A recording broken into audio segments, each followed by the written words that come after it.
Today, I felt like it was time for Proverbs chapter 7.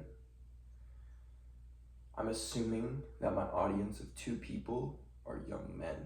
So this is very important for myself as well. I'm talking to myself as I do these always. We're starting in verse 8. He was going down the street near her corner, walking along in the direction of her house at twilight as the day was fading, as the dark of night set in. Then out came a woman to meet him, dressed like a prostitute and with crafty intent. She is unruly and defiant. Her feet never stay at home. Now in the street, now in the squares, at every corner she lurks. She took hold of him and kissed him, and with a brazen face she said, "Today I fulfilled my vows, and I have food for my fellowship offering at home. So I came out to meet you. I looked for you and have found you. I have covered my bed with colored linens from Egypt. I have perfumed my bed with myrrh, aloes, and cinnamon. Come, let's drink deeply of love till morning. Let's enjoy ourselves with love. My husband is not at home. He has gone on a long journey. He took his purse filled with money and will not be home till full moon." With persuasive words, she led him astray. She seduced him with her smooth talk. All at once he followed her like an ox going to the slaughter,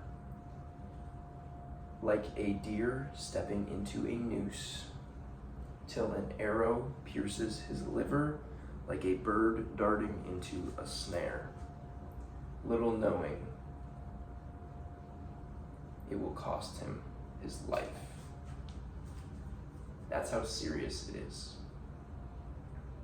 Men, if you're not a man listening, stop listening. This isn't for you. This is for men, young men. Women will do this. There are so many women out there, if you put yourself in the wrong setting, that will try to seduce you and have bad intentions. You have to flee from it. You have to stiff arm them. Stiff arm them. I think Ron Swanson says to Tammy, if you've watched Parks and Recreation, "To hell with you, woman, goodbye." That's what we need to be doing to women. They'll try to give you compliments to, I don't want to say seduce you, but yeah, sometimes that'll happen. You know, Satan will send women at you for that purpose. That happens. We are weak. We are weak in the mind. Weak in our heads, both heads. We need to stay as far away from that as possible. How do we do that? Be in the correct social setting. Don't be going up to bars, drinking. You're more likely to fall into temptation because of that. This is why Amish people live the way they do. They don't live in the world. They live by themselves out on the farms to dodge temptation. Because you know what happens if we get into the world and we do make these mistakes?